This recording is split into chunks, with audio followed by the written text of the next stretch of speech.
What's up, y'all? I'm about to do a review of a book that my book club selected this month. And the name of the book is The Night Before Forever by K. Renee. Now, there are going to be some spoilers in this review. So if you don't want any spoilers, you might want to go ahead and read the book and then come back.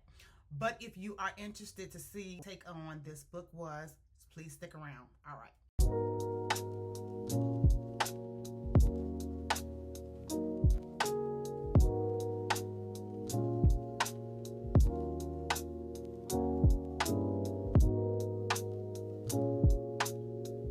Okay, y'all. So this book starts off with the main female character. She was engaged to be married. She goes to the venue where she is to be married. Her fiance, his name is Gerard. He stands her up. He's a coward. He does not even tell her to her face that he no longer wants to be married. The day of her wedding, she's in her beautiful wedding gown with her friends and her family. And she's calling him and he's not answering the phone calls. He finally texts her to tell her that he can't do it. Such a coward. And not only was he a coward, he waited to the day of the wedding to start to remove all of his things from the house. And it just really tripped me out because, not saying because, you have a little education, you should be able to communicate, because we know that that means nothing. But, she is a neurologist, so she's a specialty surgeon. I don't know if he was a surgeon as well, but he was a doctor.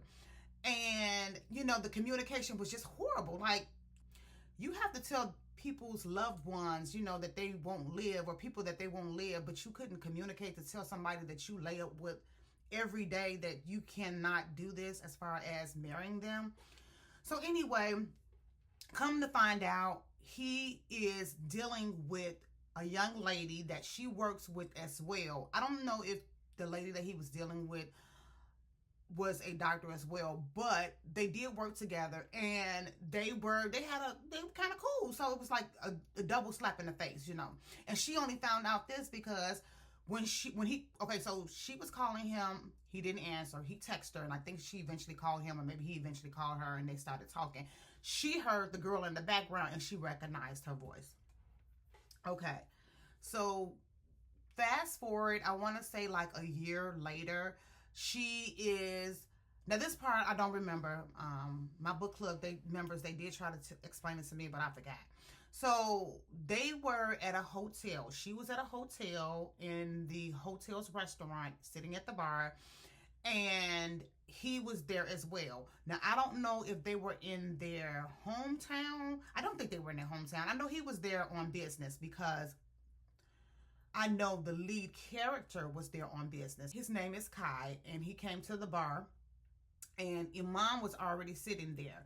And she looks over and she's like, he's a nice looking dude, you know what I'm saying? A little rugged or whatever, not like, her fiance Gerard, who was, white collared or whatever. And, she notices that even though he's like a rugged looking type of dude, she could tell he got, he's got a little money, whatever, got a little swag. And so, they get to talking and whatever. And he's like, come dance with me. Y'all, they on the floor in the restaurant, I'm thinking, because they're dancing all erotic on the floor.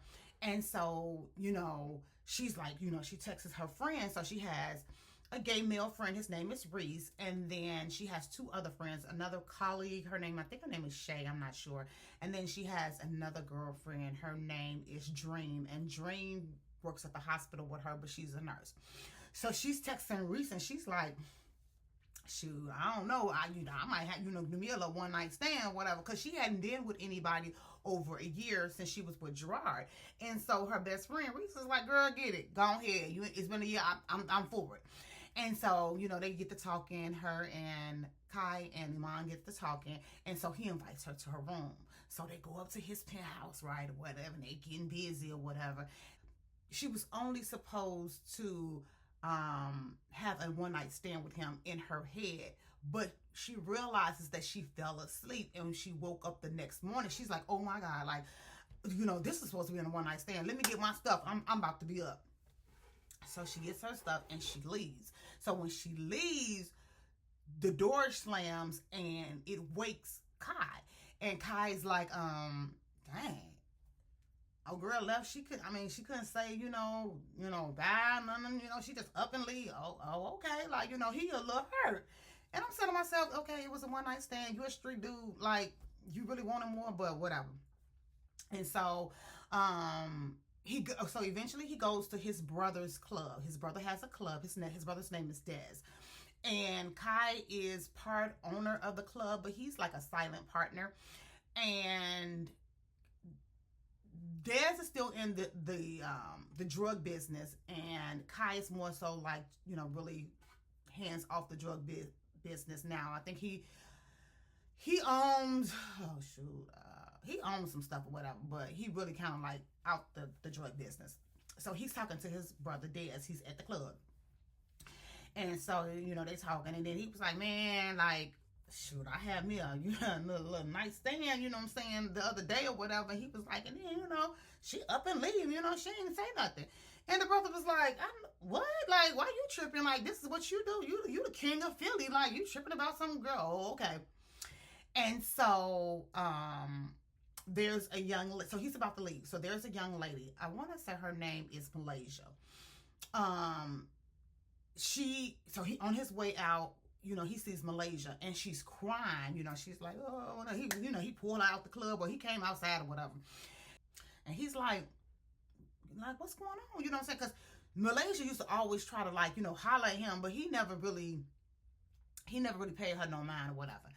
And so, because he had a girlfriend before, her name was Mika.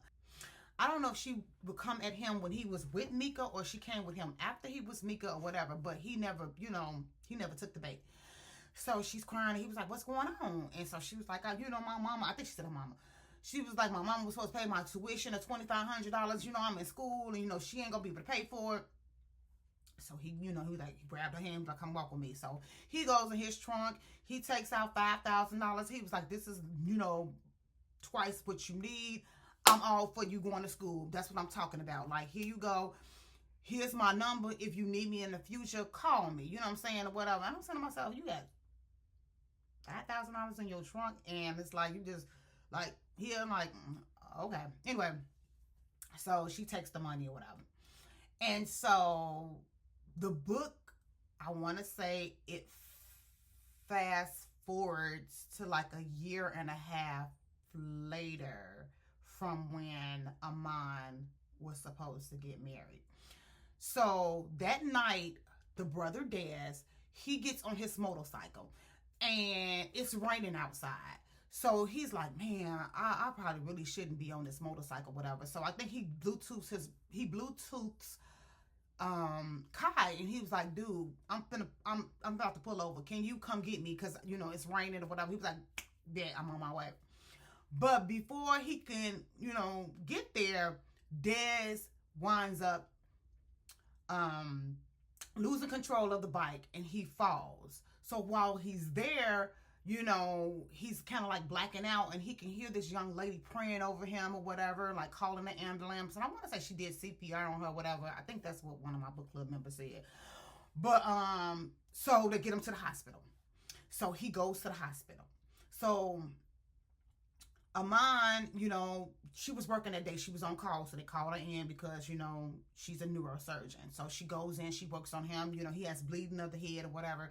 And she stops the bleeding. And so she comes out because, that's what they do when they want to talk to the family and let them know the status of, what's going on with them. So she comes out and she calls the family. Y'all, I don't know what the family last name, but you can just say the last name was, who knows, Jones. Jones family, whatever. And they coming up like, yeah, what's going on? What's going on? And of course, it's Kai that was there with his family. And her and him, they look at each other. Girl, why is Kai still mad from a year and a half ago? He's still mad. Your brother is in a coma because, well, he didn't know he was in a coma, but he knew he had some injury. He was in a hospital. But he in a coma, and you up here mad at this chick from a year and a half ago, a one night stand. So she comes out, she's talking to the family, and she's trying not to give him no eye contact, whatever. So she's talking to the family. She's like, look, I put him in a coma, you know what I'm saying? You know, he's going to be in ICU. Only like 2 people probably can come see him. And she was just like, I don't know if anybody, can stay overnight, but I'll find out if somebody can stay overnight. So they're like, oh, thank you so much, Dr. I think her last name is Bailey. Thank you, Dr. Bailey, da-da-da-da-da. So she's like, okay, whatever. So she, so girl, he stumps off, like, mad. I'm like, okay. So, he goes up to see the brother. Y'all, my memory is not that great, so I might be a little twinge off on some of my reviews, but trust me, it ain't gonna be that much off, but my memory is not that great. But anyway, so I do know he goes up there, whatever. And somehow he pulls her into the washroom. Your brother in a coma, and you pulling her into the washroom talking about you could have said something before you left. You just up and leave me or whatever.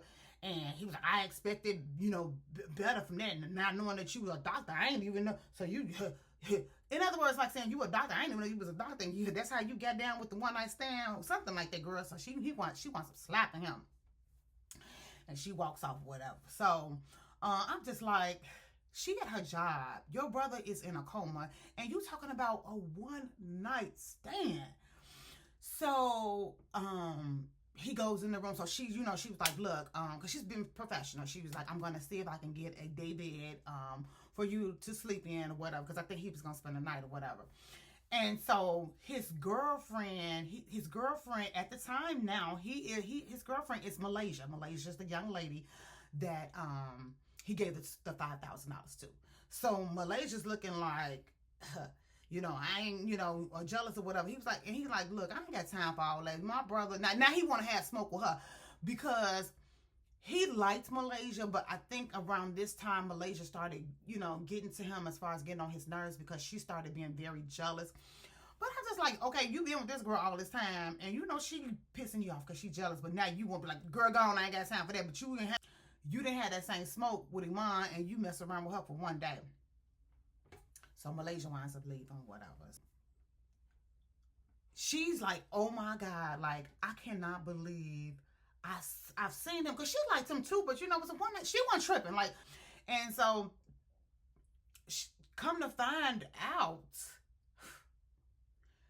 she had his baby. The baby was like 13 months old.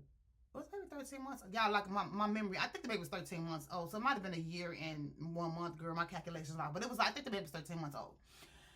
I was tripping out because, first of all, I love a oops baby in I love a secret baby in a book. I love that. I do love that. And I'm usually good with picking up, usually good with saying, ooh, I wonder if she got pregnant. But what threw me off is when the author was like, they use protection, even though I know you can get pregnant, with protection. But I knew they said that they were, getting busy the whole night.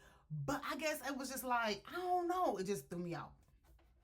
And so I was like, oh my God. She was like, oh my gosh. She's like, I have been trying to look for him for the longest. But, we had a one night stand. His name was Kai. And then the city that they had sexual relations with, I don't think that was their hometown. I really don't. And Kai, the name was Kai. So, girl, how you gonna go off that? So she said she was trying to find her, but she couldn't.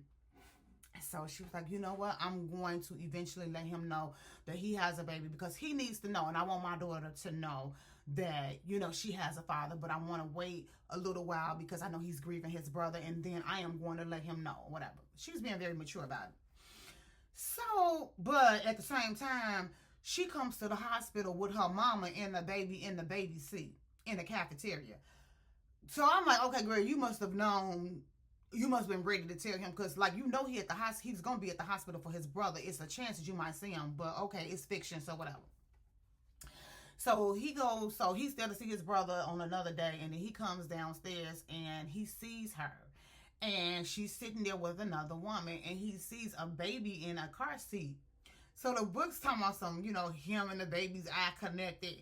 And he walks over to where she's at, didn't say hey or whatever, picks up the baby, and the lady that was with her was her mama. So she's like, whoa, like, what, who you? And so Amon is like, Ma, it's cool. It's, you know, I think she might have said this is her father or something, whatever. And I'm sure the mother knew that she had a one night stand or whatever. So he looking at the baby, and the baby looks just like him. So he puts the baby down. He was like, we need to talk. So they go outside, and he was like, okay, you know, he hollering. He was like, what's up? You need to let me know what's going on. She was like, okay, because she's a professional, I'm saying. She was like, look, this is your baby. And he was like, you know, that's my baby, and you done had my baby, you ain't tell me, and whatever. And she was like, look, it was a one night stand. I reached out to you. All I had was your name, Kai, to go by. I couldn't get in contact with you. He all huffing and puffing, and when I'm like, dude, like, really? So he was just like, no. I done had all these years without not all these years, but all this time without my baby. I'm finna be in my baby's. Like, she's like, okay, cool. You know, I ain't got no problem with this. She was just like, I think she was like, I'll give you the information or something, and then you can come by and see her or something like that. So they go back into the cafeteria. So he's on the phone, and she's wondering, like, who are you on the phone with? So his mother and his sister, you know, they were there to see, you know, his brother, you know what I'm saying? Because he's in a hospital. So he was calling the mom, whatever. He was like, so the mom's like, who baby is this or something like that or whatever. He was like, this my baby. He was like, this my baby, and this is her mom. And they were like, and the baby was just so friendly because the baby even came to him, you know, had her arms out. That was so cute. And then, the baby, you know, had her arms out for the mother and auntie. Well, Malaysia was there too. And she was there, y'all. Why this girl was like, I know you ain't, you know, claiming this baby. You ain't even had no DNA test. And to be claiming this ugly ASS baby. Y'all, I was like, oh my God. Like, who says that? So, her mom forgot she had that white coat on, baby. She was coming at her. So, Calvin, you know, came between her. He was like, you being very disrespectful. And she was like, you know, I don't care what you say, whatever. I'm up. So she leaves, whatever. So, you know, she takes the baby from them. She was like, look, here's my information. You know, you can come see the baby, whatever. Because she's like, you know, living or whatever. So she leaves. Her mom leaves. So I want to say then the book goes to Malaysia. So Malaysia's talking to one of her girlfriends. She was just like, look, he don't know. I'm crazy. Like, I ain't got time for all that. Like, I'm going to show him how crazy I am or whatever. So she's talking to one of her friends. I don't know if it's a friend or her family member. And she was just like, hey, you still got that person you know work at the hospital? And she was like, yeah, what's up? She's like, I might need to, you know, get up with them, whatever. So I'm thinking, you know, she crazy. Like, you know what I'm saying? Like, you know how you be like, girl, he don't know I'm crazy. I've been done cussed him out or whatever. No, or slice his stuff. She ain't crazy like that, baby. She is actually diagnosed bipolar and schizophrenic, okay? So much, y'all. And I know I'm jumping over or whatever, but just, you know, stay with me. Girl, she was in her room one day. Girl, she had the wedding dress on, baby. And her mama come knocking on the door, and she was just like, and she looking out the door or whatever, and she was like, girl, what's going on? And she was just like, whatever. And so the mama barges in, y'all. She got a whole shrine of him and the baby mama and all this other stuff, whatever. You know, she talking about a wedding, and the mama like, I done talked to him or whatever, because I know I'm fast forwarding or whatever. So the mom's like, I talked to him, and he was like, you know, y'all ain't together or whatever. Y'all having problems or whatever. And she was like, we about to get married. She was like, I'm about to over here do these invitations, girl. And so she started having a whole, you know, conversation by herself. So her mom was like, oh my God, I done birthed a whole nother, the Manson, the serial killer. She's like, oh my God. She's like, girl, you need to be taking your meds. She's like, I ain't got time for you. I'm gonna go ahead and get up out of here, whatever. So, girl, she's talking to herself, and girl, she's talking like saying to herself, she's like, okay, because today, you know what? She ain't invited to the wedding. So, girl is really like, you know, she is a diagnosed crazy, not a, you know, like, you know, she's diagnosed crazy, and she's not taking her meds, and it is showing. Goes up, whatever. He, you know, she opens the door, he looking around. He was like, it's nice. You know what I'm saying? It's nice or whatever. And so girl, he got this bag, right? And so she's just like, what's in the bag? And he was like, oh, it's my spend a night bag. Why would you bring a spend a night bag over this girl's house? You ain't even call her. You ain't even ask her. You know what I'm saying? You just met her or whatever. Well, you met her once, but y'all only met one time. You don't know nothing about her, and you just gonna bring your spend a night bag. So of course, she get mad, and she's like, dude, you should have let me know. Like, he's like, look, my child ain't been in my life for over a year. I ain't missing no more time without my baby and da-da-da-da. And I'm just sitting there like, this man is really acting like, she's just like, okay, whatever. But you about to sleep in the other room or whatever. So I guess she had like a guest room or whatever. But she's guarded, and she has a right to be guarded because she was left at the altar, and she really didn't want a relationship with Cal. She thought Cal was attractive. She did. She wanted him to be in her child's life, but she was guarded. She was guarded. I get it. Like, what I'm saying? So, but he was liking her. I know one time, since he came over, because when he came over, he was over for some days. They did wind up sleeping together again. And then she put up her guard and was like, look, I don't want a relationship. I just, be here, let's co-parent, da-da-da. So he gets butthurt or whatever, like, I'm finna stop asking her. She ain't gonna keep hurting me. I'm not gonna keep asking her. Next time she gonna have to come to me or whatever. Brother Des, the one that's in the coma, he eventually wakes up, from the coma, and he could hear somebody talking to him, and still, I think she was praying over him there or whatever. He's like, I recognize their voice.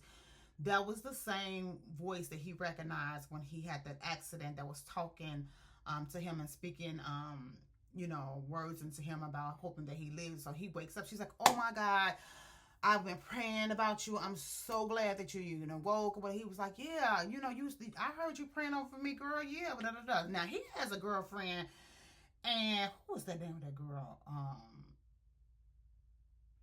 Her name is Jasmine. I think her name was Jasmine. So he has a girlfriend, but girl Jasmine be liking to kick it, girl. So he found out that, he been in a coma, and Jasmine comes every now and then, girl. She hardly ain't never there. He got to call her and be like, girl, what's going on? And then let me backtrack with Jasmine and him before he had the accident. I think he was planning a birthday getaway for her or whatever. So he calls her, and she's like, look, I want to go on the birthday thing with my friends, like, because he wants to, to be her and him. She's like, look, you're going to have to cancel that, because I just want to kick it with my friends to my birthday, whatever. So, okay, so fast forward to him, like, realizing that, and finding out that she was barely up there. This man been in a coma. She barely up there. So I think, I think he called her or something, and he heard all this music in the background, and he's just like, oh, whatever, whatever. He hangs up on her, whatever. And so then I guess the aunt came up there, and the aunt tells him that she saw Jasmine in a club hugged up with another dude, and he felt that was disrespectful. He was like, you know what? I'm gonna have to like ice her. So, Dream, she's, taking care of him. He's liking her, she's there all the time. And so he's about to get out, becomes his nurse. So she's going to be his night nurse, and make sure that he's okay. So now Kaya's like, you know what, I'm finna stop sweating her. I'm gonna let her do her own thing or whatever, because he is a music producer, and Iman's friend has a sister that I think she's a singer, and so she was performing at an event that I think was held by Kai's production or something like that. And so Iman wound up being there at the same event, and Kai was there, and it was some young lady. I guess that he knew they had slept or whatever.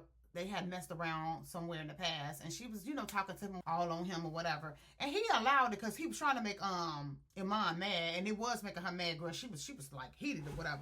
And he was like, he didn't care, what I'm saying, like, I wanted you, what I'm saying, you playing them games, I ain't got time for all that or whatever. So she winds up leaving. She leaves or whatever. So she leaves, and she comes back to his house. It's all in the rain and whatever, and he's standing out there, she knock on the door, he looking like, what's up? And she was just like, I really want to be with you. And he was just like, hey, you want to be with me because, what I'm saying, like, You saw me with somebody else. Now you want to be with me? And she's just like, no. She's like, that's not it. She was like, I have been wanting to be with you for the longest, but I've been having my guard up. You know how I felt about, you know what I'm saying? How I was left at the altar. Like, that's what, you know, what it was. And he was just like, you know what I'm saying? That ain't got nothing to do with me. Because they had actually slept again. He had wanted to sleep with him another time at his house again. And he gave her this whole long paragraph about why he wasn't going to sleep with her, whatever.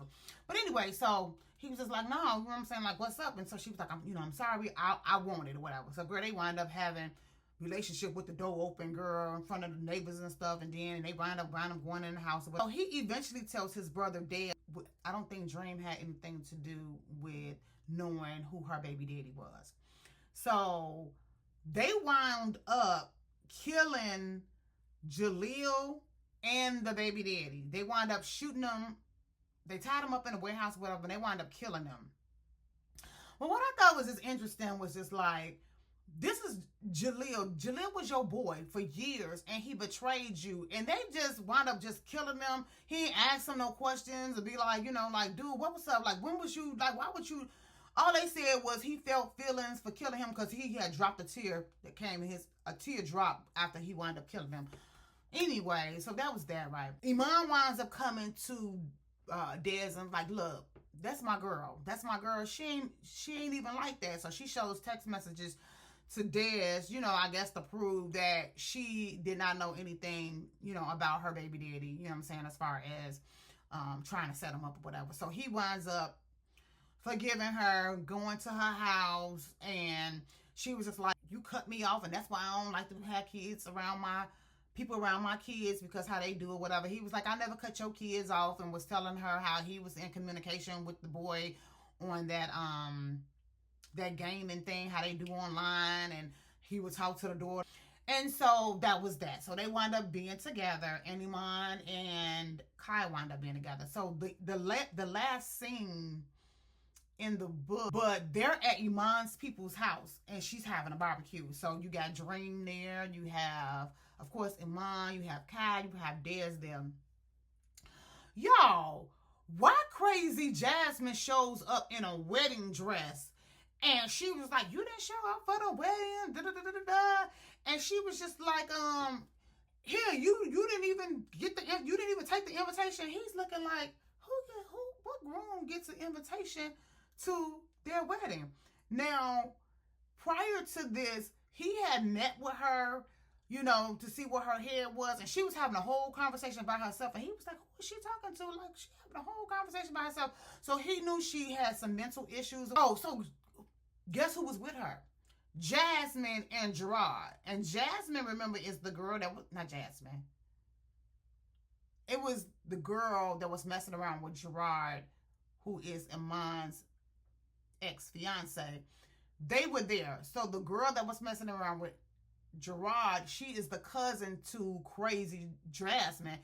And they're all shocked to see Iman there. And they get the fight. Iman gets to fighting them. And I think that's how it ends or whatever. The police got called because I think she brought a gun there. I don't know what happened, but the police got called. She got put in a mental institution or whatever. He's still checking up on her. He was checking up on her before, like, okay. But I think like the epilogue was, I think Iman wound up being pregnant again, getting married again, and impromptu wedding.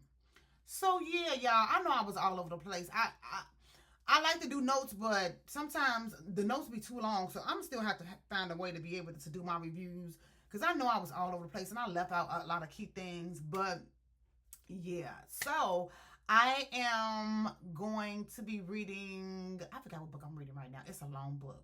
I don't know if I'm gonna do a review on that, but it's good so far. But thank you guys so much for sticking with me, even though it was all over the place, and I'm gonna get better. I promise you I will. So yeah, I have another review, a small review up on my channel, about a book that I read by Lisa Austin. So if you haven't seen that, go ahead and check it out. All right, guys. So you'll see me in the next one. All right. Bye.